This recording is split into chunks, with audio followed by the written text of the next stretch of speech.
Bonsoir à toutes et à tous, Bleu Blanc Noir, ce soir en compagnie des deux arrières du CAB, Laurent Ferrer et Gaëtan Germain. Ils jouent au même poste, mais ils ont deux profils complètement différents.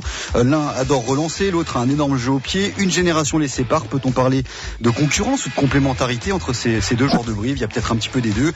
On leur posera la question et nous reviendrons bien entendu sur le très bon match de Brive samedi soir à Clermont. Il y a décidément une âme dans cette équipe, le CAB, qui va enchaîner le week-end prochain avec la réception de Toulouse. Bref, menu copieux ce soir dans Bleu Blanc Noir. Nous sommes ensemble jusqu'à 20h. France Bleu Limousin, radio officielle du CAB. Bonsoir à toutes et à tous. Merci à vous, Laurent Ferrer et Gaëtan Germain, d'avoir accepté notre invitation. Bonsoir, messieurs. Bonsoir. Et bien sûr, Nicolas de la Montagne, notre partenaire, est aussi présent. Bonsoir, Nicolas. Bonsoir. Sans oublier notre plume, acide, caustique, moderne, classique. Tout y passe avec Christophe Tastet. Bonsoir, Christophe. Un bleu, blanc, noir enregistré cette semaine dans nos locaux de France Bleu Limousin à Tulle. Nous sommes en général installés à l'hôtel Le Collonge à Brive. Vous le savez sûrement, l'hôtel a été victime d'un incendie il y a quelques jours. On a une pensée pour le propriétaire. La parole est à Christophe Tastet. Christophe qui nous parle ce soir du très bon début de saison du CA Brive. Moi, je vous dis qu'ils se cachent encore au classement, les joueurs du CAB. Car oui, ils sont 10e. Oui, c'était l'objectif affiché en début de saison. Et donc tout va bien avec déjà en poche, a priori, la moitié des points qu'il convient d'obtenir pour demeurer dans l'élite de l'ovale hexagonal. Quoi, ça ne vous va pas, l'ovale hexagonal? J'ai toujours été très mauvais en géométrie. Pour en revenir à mon propos, la perfide Albion nous offre un outil totalement délicieux, le classement britannique. Je ne vais pas vous l'expliquer parce que c'est en anglais et que je n'y entends rien non plus, mais en gros, ça lisse le rapport entre les matchs disputés à domicile et ceux à l'extérieur. Or, quel est le classement britannique de Brive? 6e, avec 7 points, tout comme Toulouse, qui déboule au stadium samedi. Maintenant que je vous ai avoué avoir été nul en géométrie et langue vivante, voici une nouvelle révélation, je n'étais pas meilleur en maths. Je me risque donc à remarquer que Gaëtan Germain, ici présent, est bien meilleur que moi, avec un taux de 100% de réussite au pied contre Clermont. C'est bien simple, notre briviste est à la 4e place du classement des buteurs depuis le début de la saison. Et comme il ne peut en avoir deux, j'étais super bon en psychologie en revanche, Laurent Ferrer est tout heureux de faire banquette. C'est reposant, on est bien placé pour voir le match, on papote avec les copains, on envoie des SMS, tout ça. Sauf que les températures ne vont pas tarder à baisser et que ça deviendra moins confortable de rester assis sur le banc. Samedi donc, ça devrait chauffer au stadium pour la réception de Toulouse. Et tel des Highlanders, de nos deux héros invités ce soir, il ne devrait en rester qu'un, du moins au départ, après on ne sait jamais. Au classement britannique, gagner ce match ne ferait gagner aucun point, mais ça ferait rudement du bien, n'est-il pas? Christophe Tastet sur France Bleu Limousin. C'est vrai, il parle du classement britannique, Laurent Ferrer, Gaëtan Germain. Ça donne parfois, en tout cas pour votre entraîneur en chef, Nicolas Gaudignon, désormais manager du CA Brive, c'est un classement peut-être plus révélateur que le classement général. Vous en pensez quoi alors de votre classement au classement britannique, Laurent Ferrer? Ouais, je crois qu'on le regarde pas trop pour l'instant. On regarde surtout les matchs qu'on a à faire et voilà, et on essaie de les gagner et on fera les comptes un peu plus tard dans la saison. En tout cas, c'est vrai que c'est un super début de saison, Gaëtan Germain. Après, c'est vrai qu'il peut être un peu plus révélateur parce on s'est déplacé déjà, je crois, 2 fois plus que ce qu'on a reçu. Donc c'est ce qui fait qu'on serait 6e au classement, alors que là on est 10e, je crois, c'est ça. Donc voilà, c'est positif. On a su à peu près s'accrocher sur tous les matchs à l'extérieur. Ça se passe plutôt bien à domicile, donc voilà, il faut continuer. Comme je disais dans les titres de cette émission, on sent qu'il y a une âme dans cette équipe et ça se voit à travers les performances et puis les résultats. Ouais, ça se voit surtout par exemple pour le match de ce week-end à Clermont, où c'est qu'on est mené 20-10 et là il y aurait peut-être des équipes qui auraient pu lâcher, qui auraient pu se mettre le dos, tout ça. Nous on s'est resserré, on est resté solidaire et voilà, c'est grâce à ça qu'on a pu revenir et recoller au score et les embêter tout le reste du match. On va bien sûr parler de ces deux chocs du moment, celui de samedi dernier à Clermont et celui du week-end prochain face à Toulouse. Sacrée semaine, sacrée quinzaine. Mais d'abord, on s'intéresse à vous, Laurent Ferrer, Gaëtan Germain. Vous jouez au même poste à l'arrière avec des styles quand même assez différents. Comment se passe la concurrence entre vous, Laurent Ferrer? La concurrence, pour l'instant, elle est pas trop. C'est Gaëtan qui joue et qui joue bien. Donc voilà, moi j'essaye d'être patient et de prendre un moment en patience. En plus, j'ai eu une petite blessure le mois dernier qui m'a éloigné un petit peu des terrains. Donc voilà, moi j'attends, comme je dis, je prends ce qu'il y a à apprendre et quand on fait appel à moi, j'essaie d'être le plus performant possible. Et voilà. Et Gaëtan se débrouille très bien sans moi. Comme vous l'avez dit, c'est vrai qu'on a dans la même émission deux joueurs qui jouent au même poste, qui sont en concurrence, mais j'imagine que ça se passe très bien, Gaëtan Germain.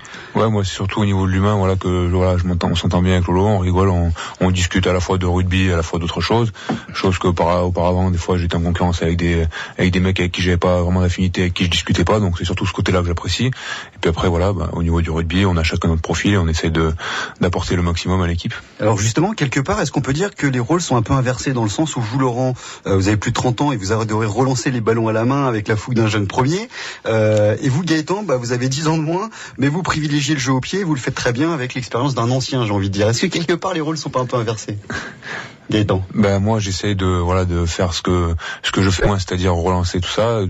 Voilà, je me base plus sur mon jeu au pied qui est ma grande qualité, mais je sais très bien que pour la suite et pour ma progression, il faut que j'apporte plus en attaque. C'est des choses que j'essaie de beaucoup travailler à l'entraînement et au fur et à mesure des matchs. Voilà, c'est un peu mon gros axe de progression, et voilà, j'essaie d'observer un peu tout ce qui se fait ailleurs pour m'améliorer. Comment vous voyez ça, vous, Laurent Ferrer? Ouais, il a un peu résumé, hein. Moi j'ai toujours joué comme ça, avec moi j'aime beaucoup le jeu et j'essaye de jouer avec ça. Sans prétention, je pense connaître assez bien mon poste et mon rôle. Voilà, j'ai manqué tout le long de ma carrière de sobriété. J'essaye d'alterner un petit peu avec cette sobriété justement. Mais bon, voilà, je me pose pas ces questions. J'essaye de jouer comme pas bon me semble, mais comme le jeu le demande. Voilà, s'il faut que je relance, je relancerai. S'il me faut taper un ballon, je taperai dans le ballon. Et vous avez deux profils très très différents, donc après vous êtes tous les deux arrière évidemment. On peut parler de complémentarité finalement, non, Michael Nicolas? Oui, et je pense que c'est aussi comme ça que le staff corrézien a envisagé l'arrivée de Gaëtan. Ce qu'il y a d'intéressant, parce que on parle toujours beaucoup quand on parle de Laurent Ferrer, de ses relances, de son envie de contre-attaquer, de jouer. C'est que la saison dernière notamment et depuis, il a beaucoup travaillé encore, parce qu'il n'y a pas d'âge pour le faire, sur son jeu au pied, et qu'il a su aussi, dans des matchs où Brive en avait besoin, jouer sur l'occupation. Le fait de pouvoir travailler avec Gaëtan, la complémentarité, si je la trouvais, c'est peut-être au niveau de l'entraînement, parce que ça leur permet l'un l'autre de se nourrir de ce que l'autre sait, a un peu plus de facilité à réussir. Donc c'est à ce niveau-là que c'est intéressant pour le CAB. Vous êtes d'accord avec ce qu'il vient de dire, Laurent Ferrer? Ah oui, déjà... Bon, j'ai buté dans ma carrière un peu plus tôt, mais le fait qu'il y ait Gaëtan, ça me permet de travailler ça, de travailler un peu plus le jeu au pied. Bon, mais après, si on peut se tirer l'un l'autre, c'est une bonne chose. Gaëtan Germain, on rappelle que vous êtes prêté par le Racing Métro, donc vous avez fait le choix du temps de jeu en venant au CAB, on peut le dire comme ça? Ouais, c'est surtout que je restais sur les 6 derniers mois au Racing, où c'est que j'ai quasiment peu joué, alors qu'au début j'avais eu la chance de pouvoir un peu m'exprimer. Donc voilà, j'étais sur ma fin, je prenais plus plaisir, j'étais frustré. Donc j'ai essayé de me relancer, tout en sachant que ça allait pas être évident. Mais voilà, je voulais un nouveau challenge et pour l'instant je suis satisfait parce que l'équipe fait un super boulot et on prend du plaisir tout le week-end. Aucun regret donc? Non, pour l'instant très très content. Et rester à Brive, c'est une option ou pas? Oui, c'est une option parce que voilà, je m'y sens bien, je me sens bien sur le terrain, je me sens bien à l'entraînement, je me sens bien dans la ville, donc oui, c'est une option. Après voilà, c'est encore un petit peu tôt dans la saison pour se prononcer, mais oui, ça peut être une option. Ouais. Et pour vous, Laurent Ferrer, vous en êtes où en termes de contrat avec le CAB? J'ai plus d'un à valider, donc bon, il me reste plus beaucoup de saisons devant moi. J'aimerais en faire, moi personnellement, j'aimerais en faire encore 2 ou 3. Voilà, je me sens bien, tant que je me sentirai bien sur le terrain et dans mon corps, je continuerai à jouer. Si Brive a encore besoin de moi dans les saisons à venir ou dans les mois à venir, on ne sait pas, j'ai envie de rester là. J'ai pas encore envie de prendre les valises, d'aller retrouver notre club. Alors Laurent Ferrer, vous êtes un véritable papa poule en dehors du rugby. Vos 2 enfants, on les a vus à La Rochelle en début de saison, de temps en temps aux entraînements. C'est important pour vous de leur montrer ce que fait leur papa dans la vie? Ouais, j'en ai un frisson à cette question. Mais bien sûr, ouais, j'aime qu'il soit là. J'avais mon petit tout, il avait 15 jours et on jouait la finale Accession avec Bordeaux à l'époque.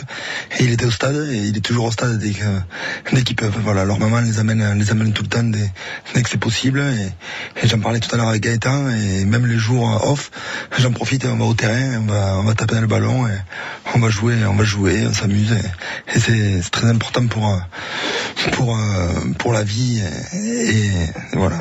On sent que c'est bien sûr que ça vous fait plaisir de pouvoir partager tout ça. Et avec les lignes arrière, vous êtes aussi papa poule, Laurent Ferrer? Non, les garçons sont assez grands et puis je suis pas le doyen, hein, il y en a des plus vieux que moi. Mais bon voilà, non, j'essaye quand je suis avec les plus jeunes, j'essaye de leur montrer voilà le bon chemin, j'essaye de leur montrer les bonnes attitudes à avoir. Je parle pas de rugby, je parle surtout d'état d'esprit. Et voilà, il faut montrer qu'on est là, qu'on a la chance d'être là, qu'on a la chance de pouvoir faire ce qu'on aime et qu'il y a des gens qui sont beaucoup plus malheureux et qui galèrent beaucoup plus toute l'année. Moi, j'ai la chance d'être là depuis, j'étais à ma 16e saison, c'est ma 16e saison. Donc c'est vraiment un bonheur et une chance et j'essaye d'inculquer ça à tout le monde dans les comportements. Et est-ce que vous avez des passions en dehors du rugby, Gaëtan Germain? Ouais, moi je pratique pas mal et j'apprécie beaucoup le golf. Donc dès que j'ai un petit peu de temps, que ce soit des fois les mercredis, je vais au practice ou peut-être et le week-end quand il y a ma famille, notamment mon père qui joue aussi. Donc dès qu'on a un petit peu de temps, on essaie d'y aller, on découvre des parcours. En plus ici dans la région de Brive, il y en a pas mal à découvrir. Donc on a du boulot et puis c'est vraiment un grand plaisir pour moi. Et pour vous, Laurent Ferrer? Ouais, moi, j'aime les choses simples, j'aime partager, comme je vous l'ai dit juste avant, avec ma famille. Et bon, là, on est dans une région où il y a des champignons. Alors, la semaine dernière, c'est la bonne période, là. Alors, la semaine dernière, je suis allé au CEP et bon, j'ai ramassé des trompettes de la mort. Ok. Et vous les mangez comment alors? En omelette ou comme ça à la poêle revenu directement? Non, je les ai fait revenir à la poêle cette fois. Ah, c'est parfait. Faudra nous inviter à manger, hein, Laurent Ferrer. Et la musique peut-être? Alors, si je regarde un peu en tout cas ce que vous nous avez demandé, c'est plutôt rock anglo-saxon pour Laurent Ferrer et chanson française pour Gaëtan. Ouais, bah exactement, on avait discuté, moi, bon, j'écoute un peu ce qui se passe à la radio, mais après je connais pas les titres, donc j'ai préféré repartir sur des classiques, et voilà. Ça c'est clair, alors on va commencer quand même par le premier choix musical de Laurent Ferrer, Iggy Pop et le titre Lust for Life sur France Bleu Limousin, tout de suite. Voir avec ce soir Gaëtan Germain et Laurent Ferrer, les deux arrières du CAB sont avec nous jusqu'à 20h et on va maintenant parler du match de samedi à Clermont. Très belle performance de Brive dans le derby du Massif Central. Les supporters des Jaunards n'ont pas pu chanter le petit bonhomme en mousse. Et non, loin de là, puisque le CAB, Mickaël Nicolas, s'est incliné, certes, mais en ne prenant pas plus de 30 points d'écart et en repartant même avec le point de bonus défensif. Une vraie belle performance avec notamment une première mi-temps de folie. Oui, il y a peut-être deux images qui résument un peu ce match. C'est la fin du match avec la haie d'honneur réservée par les Clermontois aux Brivistes quand ils ont regagné le vestiaire. Avec 65 victoires consécutives, enfin 66 avec ce match pour Clermont, ça veut quand même dire qu'ils sont passés pas loin, les Brivistes, et qu'il y a pour le coup un vrai respect de l'ASM par rapport à leurs prestations. Et puis on parlait du petit bonhomme en mousse, on l'avait déjà entendu contre Castres, on a eu droit maintenant, ça commence à être un peu souvent le cas, aux sardines, donc ça voulait dire que les rôles étaient pas loin d'être inversés. Et d'ailleurs, malgré une bonne entame de Clermont, c'est bien Brive qui a failli créer la surprise avec Andrew Miley et Julien Ledevedec surtout, qui a failli marquer le premier essai de la rencontre. Finalement, c'est Clermont, grâce à Butin, puis Nalaga, qui va dans ce match marquer un doublé, qui a pris le score et qui a gardé une bonne partie du match, malgré un essai de Miley validé après vidéo, et ensuite un essai, un exploit personnel en toute fin de mi-temps pour revenir à 20 partout, score de parité à la pause de Malaka Eradike-Dike. Un petit coup de pied à suivre, on l'a vu déposer Aurélien Rougerie comme il n'a pas dû être déposé depuis quelques temps quand même, et puis récupérer ce ballon et aller aplatir. Dans le deuxième acte, les Brivistes ont joué crânement leur chance, ils ont réussi à tenir dans l'intensité grâce à un 7/7 au global de Gaëtan Germain face au Perche, et puis l'entrée de James de Brock James pour Clermont et du reste du banc a permis de faire la différence. Les Brivistes à la 64e menaient 26-22 23. Et finalement, James a réussi cette chistera magique. Alors, je suis pas persuadé qu'il la réussisse 9 autres fois s'il la tente autant. Mais bon, il a réussi à décaler Nalaga et puis il a eu les coups de pied qui ont été nécessaires pour finalement l'emporter, que Clermont l'emporte 36-29. Ça n'en reste pas moins un match référence parce qu'en face il y avait du très lourd, peut-être l'adversaire le plus dense et le plus costaud que Brive ait rencontré jusqu'à présent, sur le papier mais aussi dans sa prestation, et un point de bonus à Clermont alors qu'aucun autre adversaire en top 14 depuis le début de la saison n'a réussi à le faire. C'est forcément un très bon point et une très bonne préparation avant d'aborder Toulouse, qui a battu péniblement, mais qui a battu quand même Toulon 13-12 ce week-end. Magnifique résumé de Michael Nicolas de la Montagne. Vous pouvez reprendre votre souffle. Applaudissements de Pierre Rousseau. Non, évidemment, très bon point de prix face à Clermont, Laurent Ferrer. Ah, bien sûr, c'est un très bon point de prix. Surtout qu'il a fallu un exploit au Montferrandais pour marquer. C'est un véritable exploit, cette passe de Brock James pour Nalaga. Mais voilà, il y a eu un très bon match de notre part.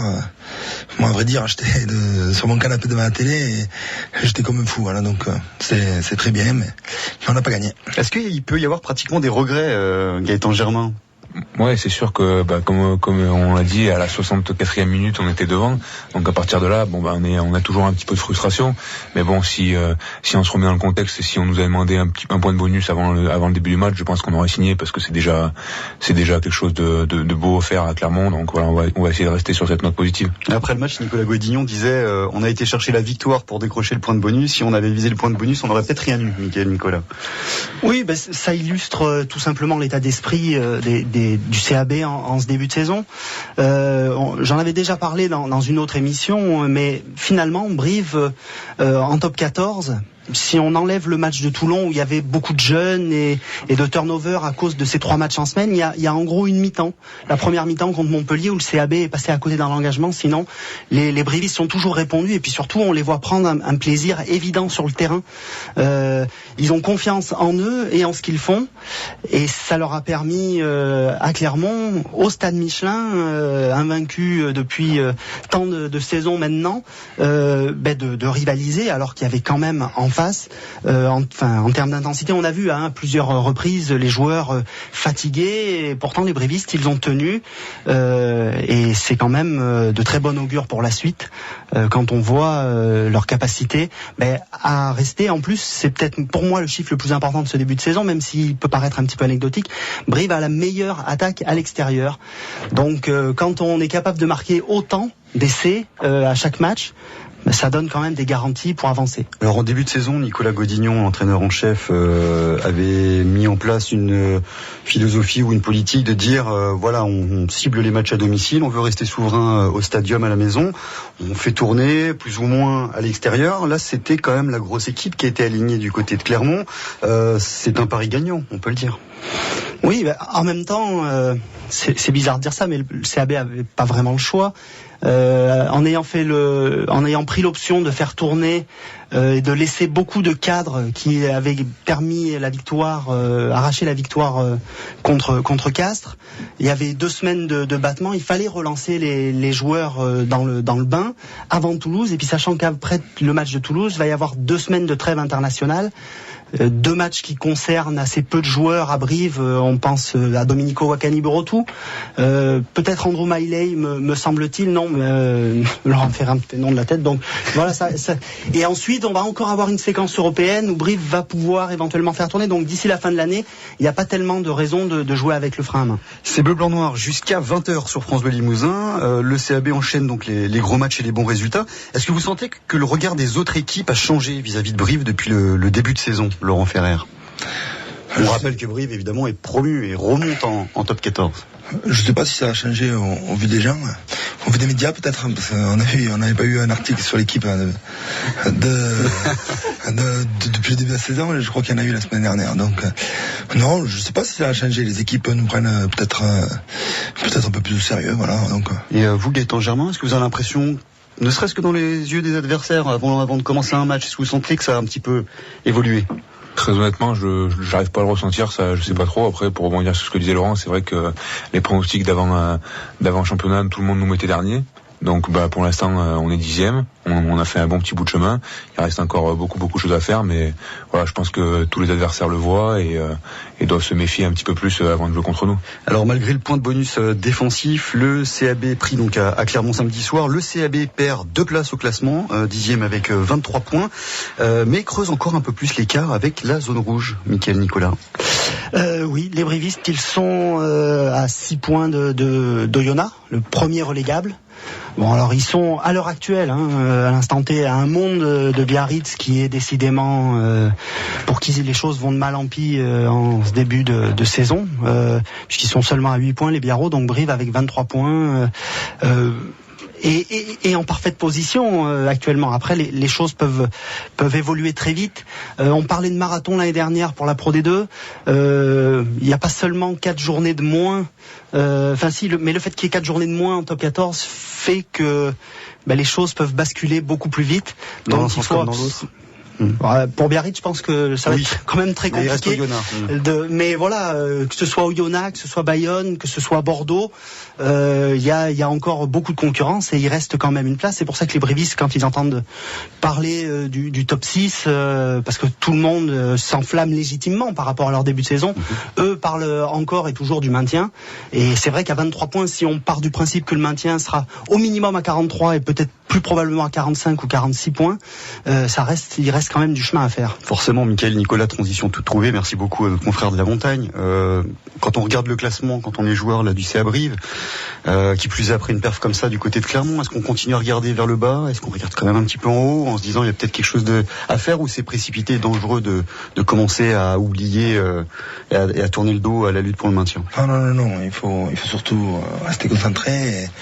D'abord, il y a le match de Toulouse ce week-end, le classement, on le regardera à la fin. Notre objectif c'est le maintien, c'est bien le maintien. On peut s'effondrer, on peut perdre 4 ou 5 matchs d'affilée et voilà, et se retrouver dernier, enfin avant-dernier. Et ce qui peut vous prémunir d'un tel trou noir, même si ça peut arriver à n'importe quelle équipe, n'importe quel groupe, c'est peut-être votre état d'esprit. Vous, Gaëtan Germain, qui est arrivé donc en début de saison, on dit depuis l'année dernière, c'était déjà le cas quand même avant, mais depuis l'année dernière, il y a quand même un groupe particulièrement soudé. Je disais tout à l'heure qu'il y a véritablement une âme dans cette équipe. Comment vous l'avez ressenti en arrivant justement d'un autre club? C'est sûr qu'au niveau des relations, au niveau des amitiés, on sent vraiment que les joueurs se connaissent depuis pas mal de temps et que c'est vraiment uni, et voilà, l'ambiance est très très bonne. Et puis après sur le terrain, ça se témoigne. Je redis encore ce que j'ai dit. Je pense que sur un match comme Clermont, où c'est qu'on était mené 20-10, je pense qu'il n'y aurait plus d'une équipe qui aurait lâché. Et ça, c'est vraiment un bon exemple qui illustre vraiment cet état d'esprit. Et voilà, il faut se nourrir de ça. Et puis, comme disait Laurent, l'objectif, ça reste toujours le maintien. Voilà, on a fait un bon début de saison, mais ça, c'est encore très très compliqué. Et vu le niveau de toutes les équipes, il faut vraiment pas se relâcher. Donc déjà, essayer de faire le maximum pour atteindre cet objectif. Et puis après, on regardera pas plus haut si jamais on a la chance de pouvoir le faire. Mais pour l'instant, c'est vraiment pas le mot d'ordre. C'est vrai qu'on parle souvent d'esprit de groupe, qu'il faut se montrer solidaire, etc. Là, ce sont pas que des mots, quoi. C'est un vrai groupe soudé que vous avez trouvé à Brive.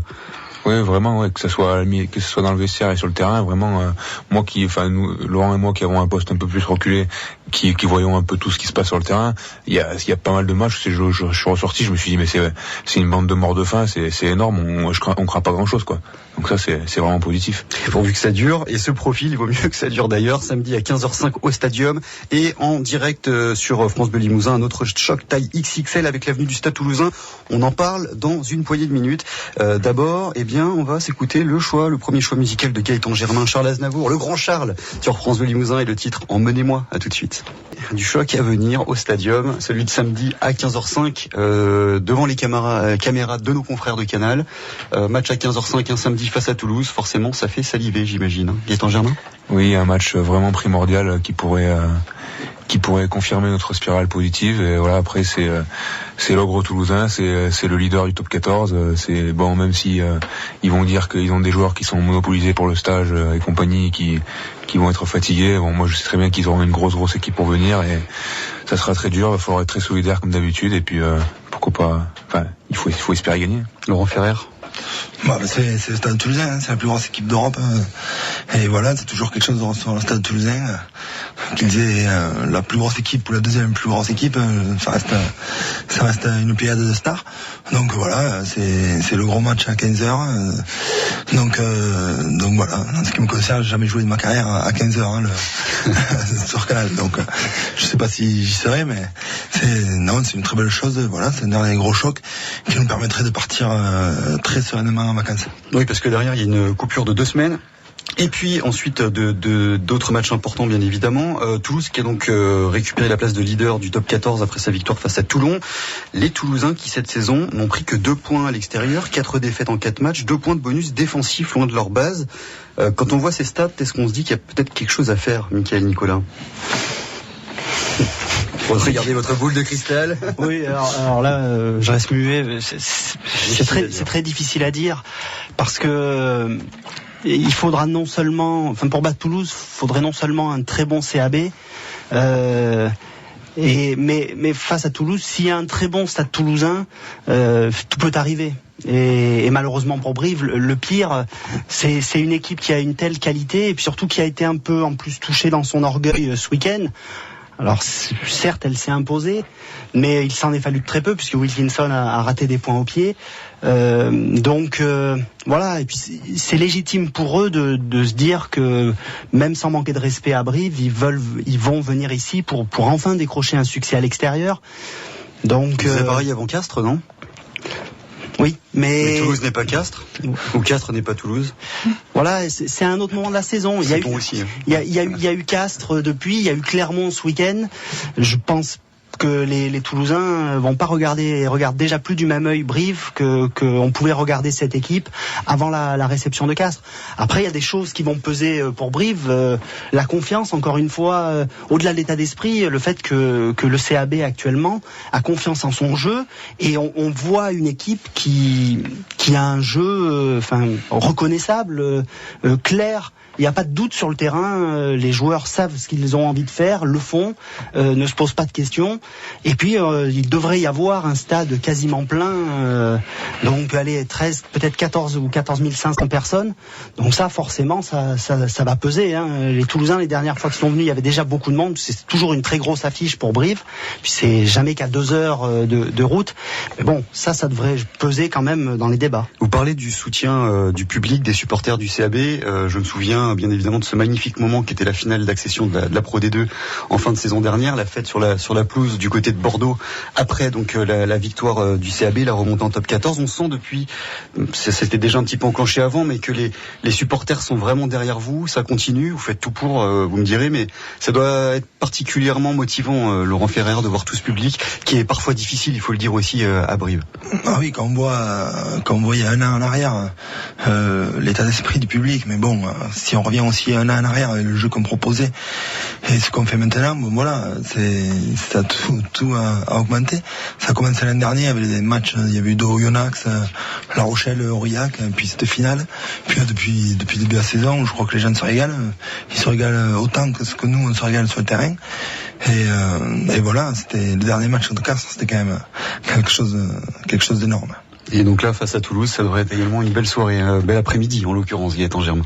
Oui, après, bon, ça dépendra un petit peu du match aussi et du contenu qu'on y met, mais bon, voilà, comme il disait, sûrement 14 000 personnes, un stade plein craqué, une équipe qui pour l'instant tourne bien.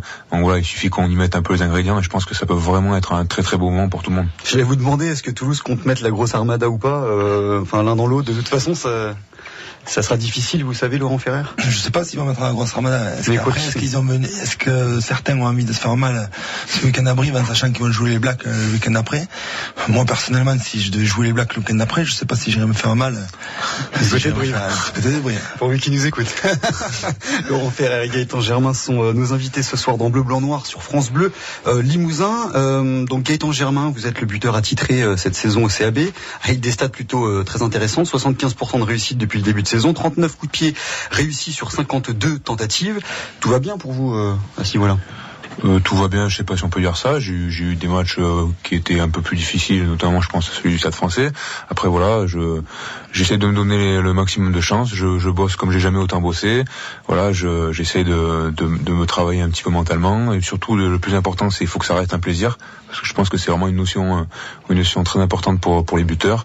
Voilà, je prends ça à cœur et puis en essayant d'apporter le maximum à l'équipe. Quand on regarde dans le détail, on voit que vous êtes monté en puissance. Je vais prendre depuis le début de saison, 67% face au Racing, 77% face à l'UBB, puis 100% contre Montpellier avant de chuter, 50% de réussite face à Bayonne, puis 40% face au Stade Français. Et vous étiez légèrement blessé, je crois, à ce moment-là. Il faut y voir un lien, Gaëtan Germain.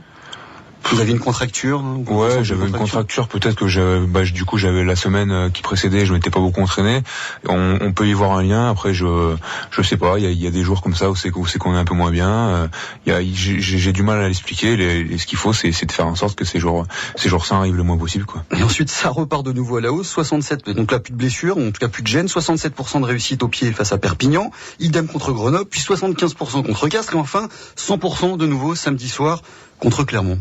Non, mais c'est sûr que ce week-end c'était très positif. Voilà, 100%. Voilà, quand on est buteur, c'est ce qu'on recherche. Donc voilà, il faut essayer de le garder dans la tête, de s'en servir pour la confiance. Et puis voilà, on verra bien le week-end prochain. Alors vous, Laurent Ferrer, vous butiez aussi un peu plus jeune. Vous vous y remettez à Brie vos entraînements.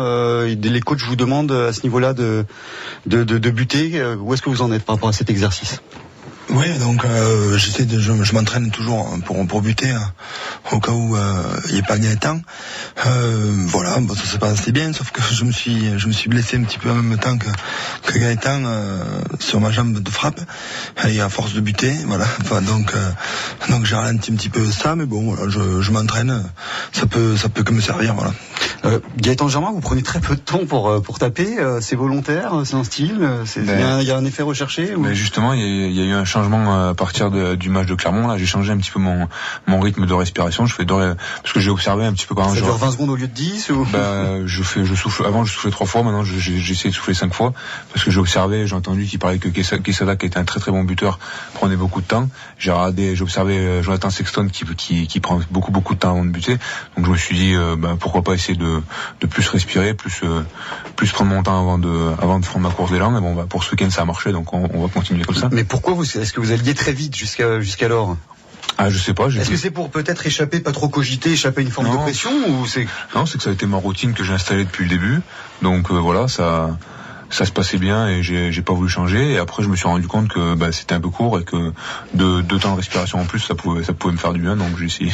En tout cas, ouais, juste avant la mi-temps, donc face à Clermont, vous avez pris tout votre temps, c'est vrai. Est-ce que c'était quand même peut-être pour attendre un peu la sirène? Il y a JB Péjoine qui m'a dit surtout temporise parce que il y a la mi-temps. Donc je crois que j'ai quasiment pris une minute. Ah ouais, bien large. On pouvait aller boire le café, revenir. Et plutôt que de regarder les poteaux, je regardais le tableau d'affichage, voir si je pouvais partir ou pas. Et bon, ça va, j'ai pu la mettre, donc tout était bien géré. Ça représente combien d'heures aux entraînements chaque semaine face aux poteaux, souvent ou parfois seul? On va dire que la semaine type, je bute le lundi, le jeudi et le vendredi. Après le vendredi, la veille du match, je fais une dizaine de frappes, donc j'en fais pas énormément. Et puis par contre le lundi et jeudi, on en fait plus, on va en faire une vingtaine, une trentaine, et après avec un petit peu de jeu de déplacement, donc ça représente pas mal de temps. Je sais pas, je dirais quasiment 2h30, 3h par semaine. D'accord. Laurent Ferrer, on sait que vous aimez tous les rugby, à 7, à 13 et à 15. Vous avez d'ailleurs été capitaine de l'équipe de France à 7, mais vous avez arrêté. Il y avait par exemple, vous avez déjà fait 2 Coupes du Monde à 7, et la dernière c'était en juin dernier, donc en Russie, mais là vous avez arrêté cet aspect-là de votre carrière. Ouais, non, j'ai même pas fait la Coupe du Monde à 7 en Russie. J'avais fait ça avant à Dubaï. Voilà, c'est un rugby qui est incompatible avec la vie de père, de famille. Voilà, il y a beaucoup de sacrifices à faire avec ce rugby-là. Puis maintenant, le rugby à 7 est passé professionnel. Si ça s'était passé quelques années avant, j'aurais peut-être fait du rugby à 7.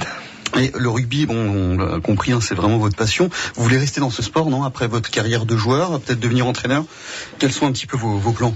Moi j'espère, hein. Enfin on va pas brûler les étapes. Moi je trouve qu'il y a pas un problème, mais je trouve qu'il manque un peu de formateurs en France pour former de jeunes joueurs. Et moi j'aimerais bien m'occuper de ça, prendre les jeunes entre 16 et 19 ans, quoi, en gros. Il y a plein de bonnes équipes de jeunes à Brie, hein. Oui, il y a plein mais il y en a partout. Voilà, je pense qu'il y a beaucoup de jeunes, quand on voit les clubs qui prennent des gifs, parce que c'est une autre histoire, qui prennent des jeunes étrangers de 18 ans pour les gififier, j'ai envie de dire. Voilà, moi je crois que les jeunes à 16 ou 17 ans, on peut les prendre en France, on peut en trouver. Et puis moi avec cette histoire de gif, comme moi je vois que je joue au rugby depuis que j'ai 10 ans et que je suis pas gif, ça me fait un petit peu mal par où ça passe. Et voilà, donc voilà, j'aimerais être dans la formation et ça me plaît beaucoup. Voilà, Laurent Ferrer, sans langue de bois évidemment, dans Bleu, Blanc, Noir, sur France Bleu Limousin, en compagnie de Gaëtan Germain. La deuxième chanson que nous a demandé Laurent Ferrer, c'est le titre Fade Away de Yodelis, je le dis à la française. Allez, c'est parti, c'est sur France Bleu. On se retrouve juste après. Et voilà, dernière ligne droite de Bleu, Blanc, Noir. Et on termine donc comme d'habitude avec les cartons blancs, les cartons noirs. Coup de cœur, coup de gueule sur l'actualité du CAB, sur l'actualité du rugby en général. Et on commence avec vous, Christophe Tastet. Un carton blanc à Bruno Marty, le patron du Collonges. On pense tous à lui très fort. Il n'y a pas mort d'homme, mais enfin c'est quand même largement enquiquinant. Et puis il y a un carton noir à Bayonne. S'il est plus permis d'arriver bourré à l'entraînement, les traditions se perdent. Ah oui, il y a des joueurs qui se sont fait suspendre en interne parce qu'ils étaient arrivés pas forcément pour la première fois en état d'ébriété. Nickel. Non, ne le faire qu'une fois. Bah oui, après tout. Hein, nickel, Nicolas de la Montagne. Mais pour mon carton noir, je vais rejoindre Christophe pour Mike Phillips. C'est vrai que ça la fout mal quand on est international et qu'on a eu sa carrière d'arriver en dilettante, on va dire. Très alcoolisé à une séance vidéo. Le carton blanc, imitation encore pour Bruno Marty, et puis pour un joueur, pour Andrew Miley, qui depuis le match de Castres commence à montrer son plein potentiel, et ce qu'on le voyait déjà faire avec Bordeaux les saisons passées. Et c'est une bonne nouvelle pour Brive. Les cartons de Laurent Ferrer. Mon carton blanc, la performance de l'équipe, c'était quand même un bon point de ramener ce week-end à Clermont. Et mon carton noir, je vais le donner à Bordeaux, justement, qui utilise pas Poutassi Lofutu, qui était quand même un gros fer de lance avec nous l'année dernière, qui était dans les 3 nominés pour devenir meilleur joueur de Pro D2, et qui ce week-end est allé jouer avec les Espoirs de Bordeaux à La Rochelle. Je trouve que c'est triste. Il serait peut-être bien avec vous. Ouais, moi aussi je crois qu'il serait pas mal. Les cartons de Laurent Ferrer, merci beaucoup. Gaëtan Germain maintenant. Alors le carton blanc, pareil, on va rester sur notre bonne performance de Clermont, voilà, avec beaucoup de solidarité, beaucoup d'engagement. Et le carton noir, je vais avoir une petite pensée pour mes collègues du Racing qui ont fait leur derby au Stade de France, dans un stade assez vide avec seulement 30 000 personnes. Donc voilà, c'est pas super, ça sonne un peu creux et voilà, c'est un petit peu dommage. Donc j'ai pensé à ça. Et visiblement le match était aussi un petit peu fadasse. Apparemment le match était moyen. Bon, j'ai pas pu le voir, mais bon, ils ont gagné, donc même si c'est pas super au niveau comptable, c'est bon, quoi. Ok, merci beaucoup, merci à vous Gaëtan Germain et Laurent Ferrer d'être venus nous voir jusque dans les studios à Tulle, exceptionnellement. On va bien sûr très vite vous libérer. Mickaël, Nicolas de la Montagne, merci beaucoup. Bonne semaine à tous. Bonne soirée. Christophe Tastet également. Bonsoir. Pierre Rousseau derrière les manettes. Ciao. Et le prochain rendez-vous sport sur France Bleu Limousin, c'est donc samedi avec le match du CAB face à Toulouse. Prise d'antenne sur France Bleu Limousin, 14h30. Coup d'envoi à 15h05. Vous avez même le droit d'être au stade et d'écouter France Bleu Limousin. Allez, dans quelques minutes, les infos.